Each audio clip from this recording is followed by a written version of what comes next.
Hey guys, so we're coming up on Memorial Day weekend and I came across a comment, or actually not a comment, I came across a post by a follower here on the Grocery Gal about watermelons and not being very pleased in the watermelons that she picked from the grocery store. And I just thought that this would be a good time to maybe share a little wisdom that I've gained over the years about watermelons and how to pick the right one. So I will be the first to tell you, I don't believe that there is an actual science to it. Sometimes you can go through these tips that I'm about to give you and still come out with a watermelon that you don't love or is just not very ripe or doesn't taste well. But I have found that some of these tricks seem to work most of the time. So let's get into it. I have a few.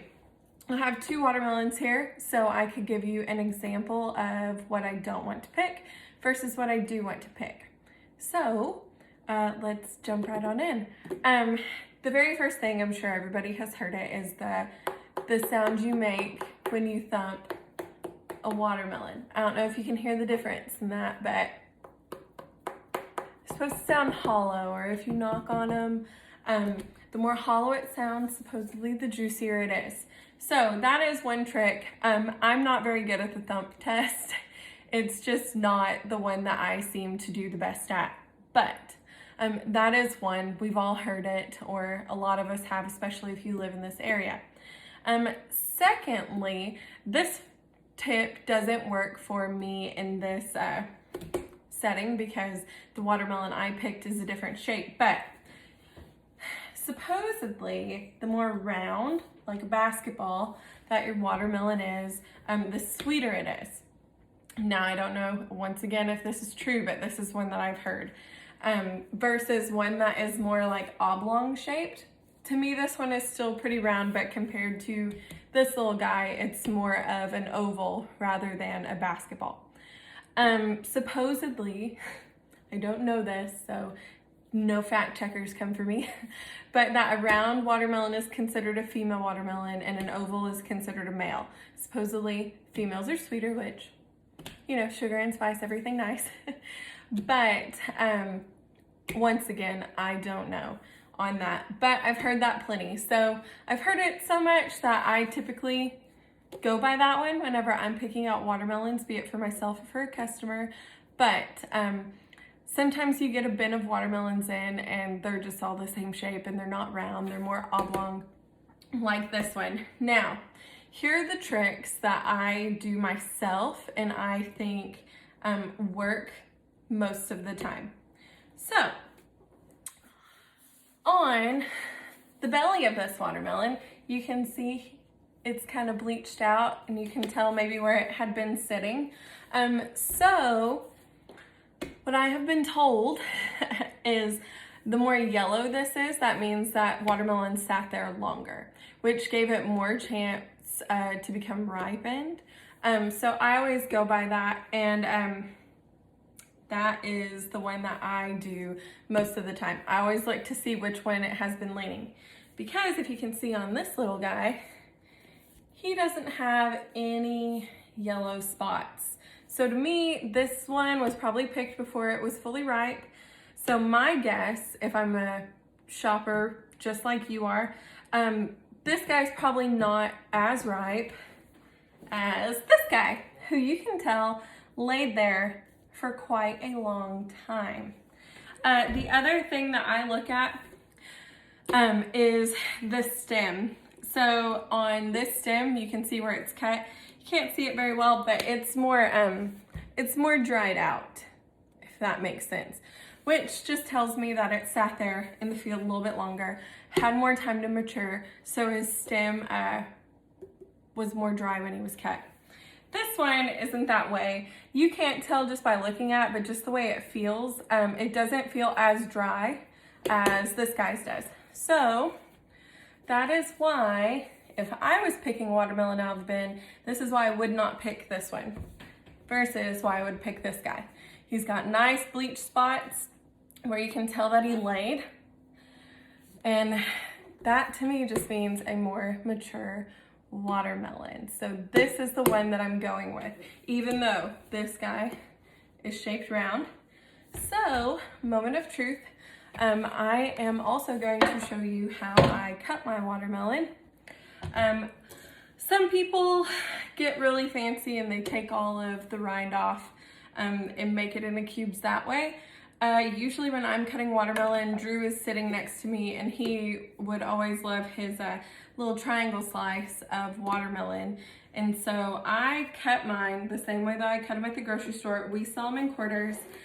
Don't judge me, my knife is really dull and I have a better watermelon cutting knife at work. But so I go long ways and I cut him open. So for a pretty good guess, it's got great color and it smells really sweet. So my guess that this was a good watermelon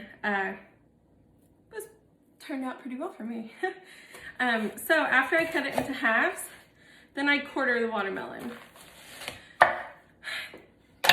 Watermelon quarters are how I sell them in the store whenever I sell like a sliced watermelon.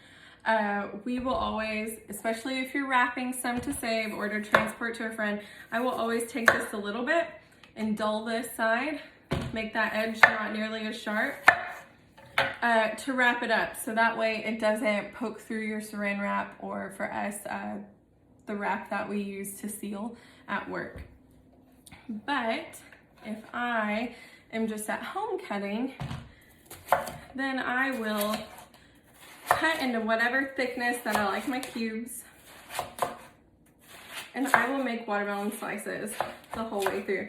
A lot of times I will, especially if you have kids, leave a bag. I just put them in a 2-gallon Ziploc bag, just like this. Drew loves to go grab a piece like this and just gnaw on it and have a good time. But if I am just cubing for a bowl, then I will then go trim the rind off, discard that, and then I will cut into whatever size cube that I like. And we kind of like just those little bite-sized pieces. So that is how I cut my watermelon after I have done my due diligence at the store and picking my watermelon right out of the bin. So I'll be right back. I'm going to put this guy up and away, and then we're gonna go ahead and cut this second watermelon just so we can see the difference, okay? I'll be right back.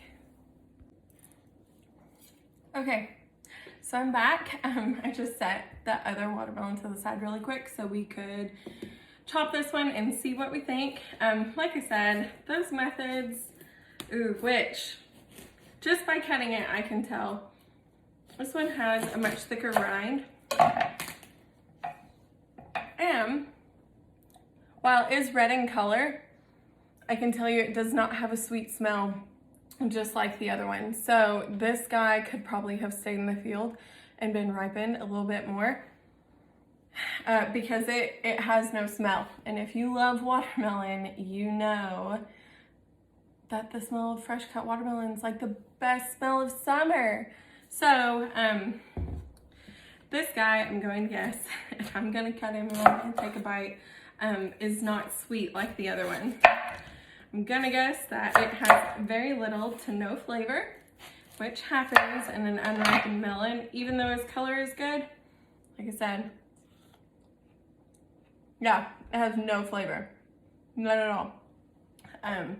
Sorry for that unattractive, I'm sure you just saw a bite, but being that it seems like it didn't get a chance to stay in the field and get ripened, this watermelon is definitely not a winner like my last one.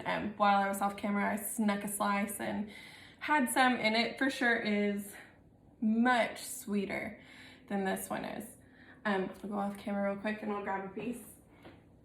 Or actually, I'll grab the half, just so you can see the difference. This is the good watermelon, the one that I liked, versus this guy. Now you can see it's lighter in color right through here, and it has no smell. The rind is also a lot more green still, instead of this one is much more white. Hopefully you can see the difference on camera. If not, I'm sorry. But those are my tips. So when looking for a watermelon, remember, the things I look for are if I can find a rounder, like a basketball shaped watermelon, and it has these next tips. Also, I would much rather, or I wouldn't say much rather, I always grab a rounder watermelon if it's possible. If not, then it's okay. But we are looking for this yellowing on the bottom side of your watermelon. This yellowing means that this watermelon had a chance to stay out in the field and get ripe enough so it can be the nice, sweet, tasty, refreshing summer treat that we all know and love. Whereas, what to stay away from, no yellow spots on your watermelon at all. The larger the yellow spot, the better. Or instead of yellow spot, the larger the bleach spot, the better for me.